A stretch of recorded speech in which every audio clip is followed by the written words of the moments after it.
go to Dave Reed. He's got a special guest. Yes, I do, and that special guest just happens to be the Top Fuel point leader. It is Spencer Massey, who is, I guess by all relative terms, still newcomer to the Top Fuel category. Everybody from team owners, Don Perdome, of course, Don Schumacher, right on down to the crew chiefs, they love this kid. But I got to ask you, what is it like to kind of have that bullseye on your back for the first time and have everybody chasing down you? It's definitely an awesome feeling.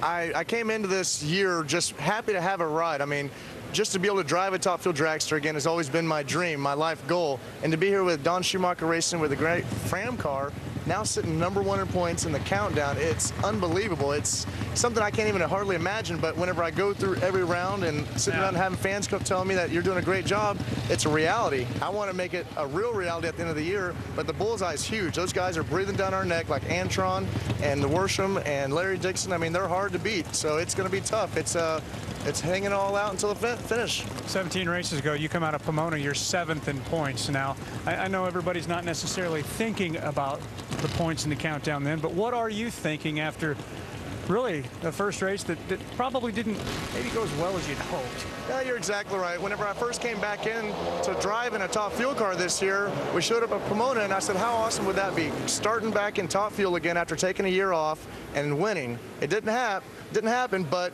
we were able to go out there, qualified well, win a couple of rounds, and it is what it is. But right now, this is what matters. I mean, the whole season, it all matters, but in the countdown, that's when the pressure's on. That's when you have to perform and be 100%.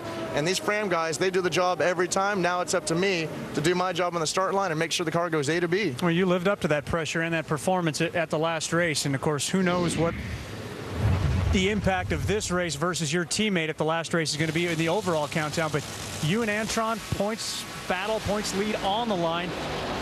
That was an intense moment.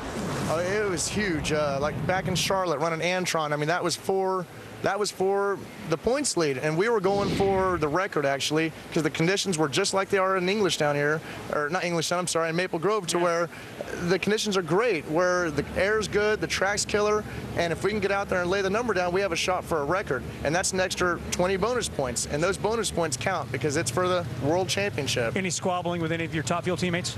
Well, squabbles happen up there on the racetrack, okay? Back here in the pit area, yeah, they stay over there, I stay over here, we take care of it, we're all buddies, but out there on the racetrack, we're fighting. He's got some fierce competition. Two guys in his own camp, Tony Schumacher, Antron Brown, the Alan Nobby cars, but it's this man that's got the bullseye on his back heading into race day tomorrow, Paul.